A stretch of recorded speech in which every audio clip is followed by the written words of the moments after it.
what I wanted to do today is get into the importance of detoxification, how to do it the right way.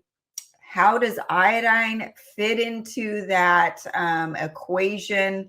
And just pick your brain on what you're seeing today. I mean, compared to even just 4 years ago, of the importance of detox. And there's a whole new level of need for it. So let's get into starting with just what is detoxification and why do we need to do it? Sure. So really it's allowing your body to work better is really what detox is. And this is why one of the things that I always cringe because like you're saying, we'll do the juice cleanse, we'll do the trendy things. And, right before it we'll eat, we'll be like, oh, it's my last day of eating chips or it's my last day of this. And so there's like this like gorge yourself on all the junk. Then you starve your body, put it into a stress mode. And then, after it's over, you go right back to where you were, back with the pizzas and the wines and all the things. And so it's you want, unfortunately, we want to be thinking about like how can we have our bodies do this on a daily basis with the liver, having your lymphatic system working, your kidneys working well. And so really detox is letting your body do what it needs to do naturally. Your body knows how to detox. It can do it every single day. We just turned it into something um, somewhat trendy, let's put it that way, but also turned it into something that has to be this big, elaborate event. And really, we can do this on a daily basis. And that's where iodine, of course, comes in too. Yeah, so I want to talk about the organs you just mentioned, because what are the detox organs that are so involved? I know it doesn't make sense to a lot of people like, oh, gosh, I'm retaining a ton of water. Why would my body retain a ton of water if I need detox? The lymphatic system, people don't understand what that is. They've heard of the liver and the kidneys, which, you gotta love your liver. And people hear me say that all the time. And that is the master detoxification organ, but there's some of these other organs that are involved. So let's go through the different organs. Yeah.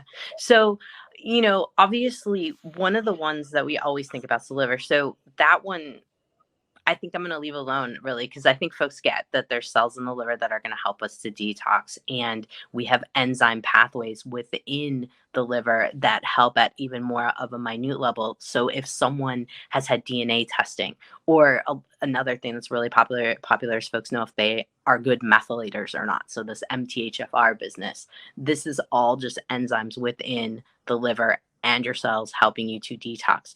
But what we overlook when we think of detox is we don't think about, like you had mentioned, the lymphatic system. And sometimes we don't necessarily think about how the whole digestive system plays in, because we've learned that the colon needs to be detoxed, but we don't think about small intestine. We don't think about, pancreas. We don't even think about the gallbladder that's connected to the liver, and how those are playing out in there as well. Then, like the big one with the fluids that we mentioned, is the lymphatic system, but not only the lymphatic system, the kidneys. Because folks, if you haven't heard of the lymphatic system, it is literally like all these little vessels that are connected to your lymph nodes. Chances are you've heard of a lymph node, or you might have had them swollen, say, in your neck or something of that nature when you were sick. These guys are connected like blood vessels to your like veins and arteries right next to them. They follow them, and they're really extensive around your digestive system. But what they do is they filter the trash that comes from your cells, but also from your bloodstream. And then all of this gets transferred back and forth between your blood vessels, and it goes through the kidneys. And so if your kidneys are having trouble, which unfortunately I'm seeing this more and more, kidney function is declining when I look at metabolic panels on labs.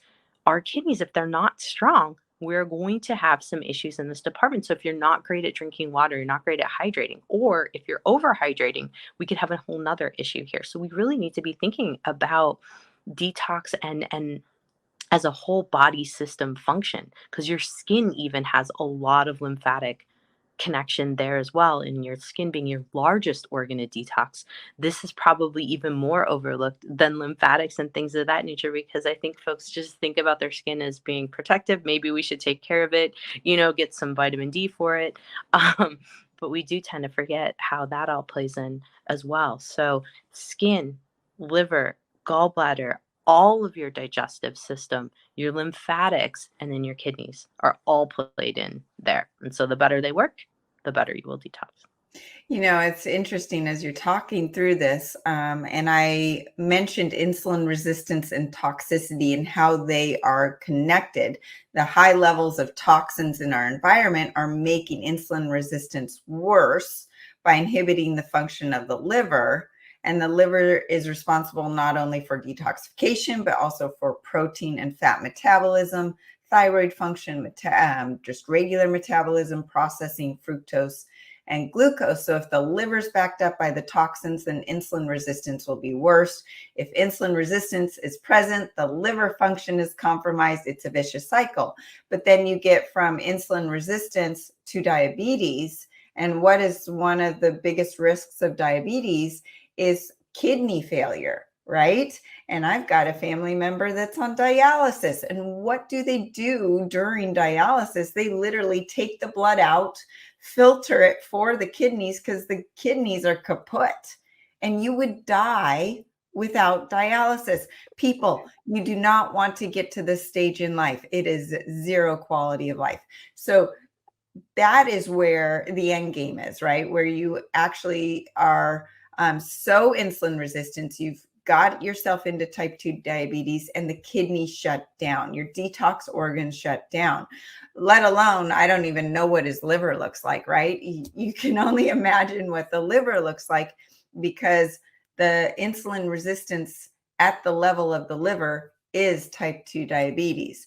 So I'm seeing over the last 4 years, and you just mentioned that you've seen a worsening of on the blood panels, insulin resistance has skyrocketed.